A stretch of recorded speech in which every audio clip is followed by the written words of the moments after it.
മന്ത്രി വി ശിവൻകുട്ടി ഉയർത്തിയ വിവാദത്തിലേക്ക് തന്നെയാണ് അതുമായി ബന്ധപ്പെട്ട പ്രതികരണങ്ങൾ. താൻ കഴിഞ്ഞ വർഷം സംസ്ഥാന കലോത്സവത്തിൽ നൃത്തരൂപമൊരുക്കിയത് പ്രതിഫലം വാങ്ങാതെയാണ് എന്ന് നടിയും നർത്തകിയുമായ ആശാ ശരത് പറഞ്ഞു. സ്വന്തം ചെലവിലാണ് ദുബായിൽ നിന്ന് എത്തിയത്. കുട്ടികളെ നൃത്തം പഠിപ്പിച്ച് വേദിയിലെത്തിച്ചത് സന്തോഷത്തോടെയാണ്. പ്രതിഫലം വാങ്ങുന്നത് വ്യക്തിപരമായ തീരുമാനമാണ്. മറ്റുള്ളവർ പ്രതിഫലം വാങ്ങുന്നതിൽ അഭിപ്രായം പറയുന്നത് ഉചിതമല്ല എന്നും ആശാ ശരത് റിപ്പോർട്ടറിനോട് പ്രതികരിച്ചു. ഞാൻ പെർഫോം ചെയ്തതാണെങ്കിൽ കഴിഞ്ഞ വർഷമായിരുന്നു ഞാൻ കുട്ടികളോടൊപ്പം പെർഫോം ചെയ്തത് സംസ്ഥാന സ്കൂൾ ജനോത്സവത്തിൽ. വളരെ സന്തോഷത്തോടു കൂടി ഞാൻ ആ ക്ഷണം സ്വീകരിക്കുകയായിരുന്നു. അതിന് മുന്നത്തെ വർഷം ഞാൻ CM-നോടൊപ്പം സ്റ്റേറ്റ് കലോത്സവത്തിൽ മുഖ്യാതിഥിയായിരുന്നു. അന്ന് ഞാൻ കുട്ടികൾക്ക് കൊടുത്ത വാക്കാണ് അടുത്ത വർഷം നിങ്ങളോടൊപ്പം ഞാൻ നൃത്തം ചെയ്യും എന്നുള്ളത്. ആ വാക്ക് ഞാൻ പാലിക്കുകയായിരുന്നു. ഞാൻ പ്രതിഫലം വാങ്ങിച്ചിട്ടല്ല പെർഫോം ചെയ്തത്. അത് എൻ്റെ ഒരു സന്തോഷമായിട്ടാണ് ഞാൻ ചെയ്തത്. പക്ഷെ ഓരോ വ്യക്തികൾ അവരവരുടെ രീതിയിലും അവരുടേതായിട്ടുള്ള ഓരോ കാര്യങ്ങളല്ല, അതിനൊന്നും നമുക്ക് പറയാൻ സാധിക്കില്ലല്ലോ. ഓൾ ഈച്ച് പെർസ്പെക്റ്റീവ് ആണ് ഓരോരുത്തരുടെ. അതിനെക്കുറിച്ച് എനിക്ക് അഭിപ്രായം പറയാൻ സാധിക്കില്ല. ഞാൻ ചെയ്തത്, ഞാൻ തീർച്ചയായിട്ടും ദുബായിൽ നിന്ന് ടിക്കറ്റ് എടുത്ത് വന്ന് ₹1 പോലും പ്രതിഫലം വാങ്ങിക്കാതെ വളരെ സന്തോഷമുള്ള ഒരു കാര്യമായിട്ടാണ് ചെയ്തത്. പ്രത്യേകിച്ച് ഞാനൊരു നർത്തകി മാത്രമല്ല, ഞാനൊരു നൃത്ത അധ്യാപിക കൂടിയാണ്. ഈ ഒരു സംസ്ഥാന സ്കൂൾ ജനോത്സവം കുട്ടികളോടുകൂടെ ചിലവഴിക്കാനുള്ള ഒരു സന്തോഷവും പിന്നെ അതിനോടുള്ളൊരു ഇഷ്ടവും കൊണ്ടാണ് ഞാൻ പ്രതിഫലം വാങ്ങിക്കാതെ പെർഫോം ചെയ്തത്. ലേബി സജീന്ദ്രനുടെ വിവരങ്ങളുമായി. ലേബി, ഇപ്പോൾ ആശാ ശരത്തിന്റെ പ്രതികരണം കണ്ടു. താൻ പ്രതിഫലം വാങ്ങിച്ചിട്ടില്ല എന്ന് പറയുന്നതിനൊപ്പം വാങ്ങണോ വേണ്ടയോ എന്നുള്ളത് വ്യക്തിപരമായ തീരുമാനമാണ് എന്നുകൂടി ഊന്നി പറയുന്നുണ്ട്.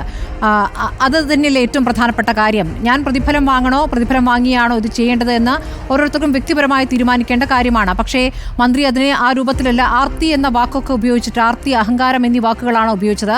അത് അതിന്റെ തലത്തിൽ നിന്നും വല്ലാതെ മാറിപ്പോവുകയും വലിയ രീതിയിലേക്ക് വിവാദമാവുകയും ചെയ്ത പശ്ചാത്തലത്തിൽ ഇപ്പോൾ മന്ത്രി തന്നെ പിന്നാക്കം പോയ ഒരു സാഹചര്യമാണുള്ളത്. ലേബി, സ്മൃതി, മന്ത്രി പിന്നാക്കം പോയെങ്കിലും അദ്ദേഹം ഉയർത്തിവിട്ട ആരോപണങ്ങൾ ഇല്ലാതാകുന്നില്ല.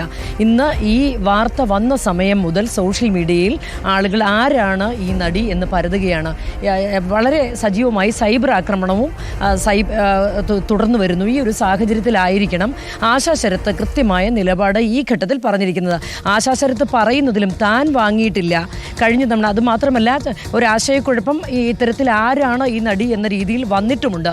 ഈ ഘട്ടത്തിലാണ് ആശാ ശരത്ത് ഇത്തരം ഒരു പ്രതികരണവുമായി രംഗത്ത് വന്നത്. ആശാ ശരത്ത് വളരെ കൃത്യമായി നിലപാട് പറഞ്ഞിട്ടുണ്ട്. 2022 സംസ്ഥാന സ്കൂൾ കലോത്സവത്തിൽ അന്ന് മുഖ്യമന്ത്രിക്കൊപ്പം ആ പരിപാടിയിൽ മുഖ്യ അതിഥിയായി പങ്കെടുത്തത് ആശാ ശരത്തായിരുന്നു. അന്ന് ആ പരിപാടിയിൽ പങ്കെടുക്കവേ കുട്ടികൾക്കൊരു വാഗ്ദാനം നൽകി.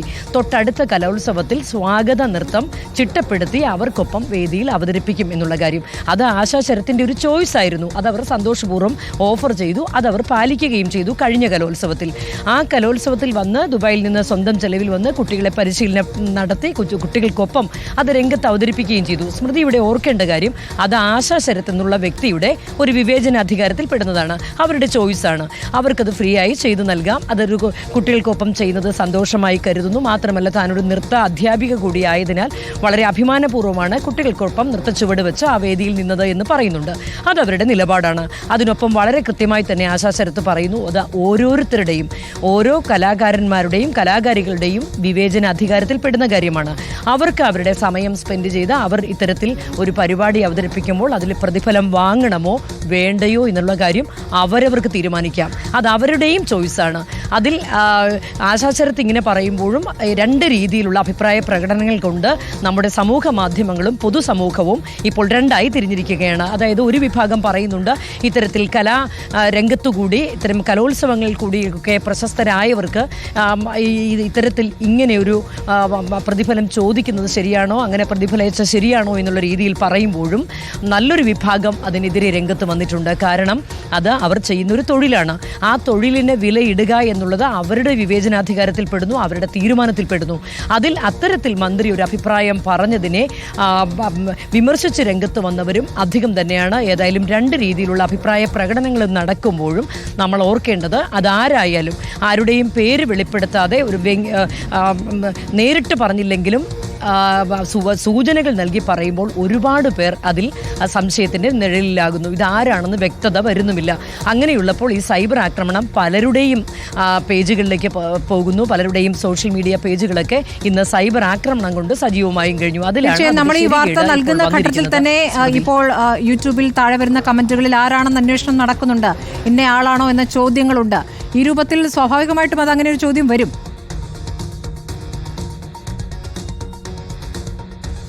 അങ്ങനൊരു ചോദ്യം വരിക സ്വാഭാവികമാണല്ലോ സ്മൃതി. സൂചനകൾ നൽകിയിട്ടുണ്ട്. കലോത്സവ വേദിയിലൂടെ വളർന്നു വന്ന നടിയെന്ന് പറയുമ്പോൾ നിരവധി പേരുണ്ട്. അവരുടെയൊന്നും പേര് നമ്മൾ പറയുന്നതും ഈ ഘട്ടത്തിൽ ശരിയല്ല. നിരവധി പേരുടെ പേരുകളുണ്ട്. അവരെല്ലാവരും ഇപ്പോൾ സംശയത്തിൻ്റെ നിഴലിലായിരിക്കുകയാണ്. അങ്ങനെ സംശയത്തിൻ്റെ നിഴലിൽ വന്നാൽ പോലും അതിൽ ശരികേടുണ്ടോ എന്നുള്ളതാണ് അവിടെ ഉന്നയിക്കപ്പെടുന്ന മറ്റൊരു വിഷയം. ഒരു തൊഴിൽ ചെയ്യാൻ ഇപ്പോൾ സ്മൃതി നേരത്തെ സൂചിപ്പിച്ചതുപോലെ ഇപ്പോൾ നൃത്ത അധ്യാപകർ ആവശ്യത്തിലധികമുള്ളൊരു നാടാണ്. ഇഷ്ടം പോലെ നൃത്താധ്യാപകർ, വളരെ പ്രശസ്തരായ കലാകാരന്മാരും കലാകാരികളും ഉള്ളൊരു നാടാണ് നമ്മുടേത്. അവിടെ ഒരു കോറിയോഗ്രാഫി ചെയ്യാൻ, അതല്ലെങ്കിൽ ഒരു നൃത്തം പരിശീലിപ്പിച്ച് ചിട്ടപ്പെടുത്തി വേദിയിലെത്തിക്കാൻ ഒരു വളരെ പ്രാഗൽഭ്യമുള്ള ഒരു കലാ പ്രതിഭയെ കിട്ടുക എന്നുള്ളത് ഒട്ടും ബുദ്ധിമുട്ടില്ലാത്തൊരു നാട്ടിൽ ഒരു സെലിബ്രിറ്റി പരിവേഷം ഉപയോഗപ്പെടുത്താൻ തന്നെയാണ് ഒരു സെലിബ്രിറ്റിയെ ചൂസ് ചെയ്യുന്നത്. അപ്പോൾ ആ സെലിബ്രിറ്റിയെ ചൂസ് ചെയ്യുമ്പോൾ അതിന് പ്രതിഫലം നിശ്ചയിക്കാനുള്ളൊരു അവകാശം അവർക്കില്ലേ എന്നൊരു ചോദ്യമാണ് ഇപ്പോൾ സജീവമായി വന്നിരിക്കുന്നത്. തീർച്ചയായും ലേബി സജീന്ദ്രനാണ് വിവരം നൽകിയത്.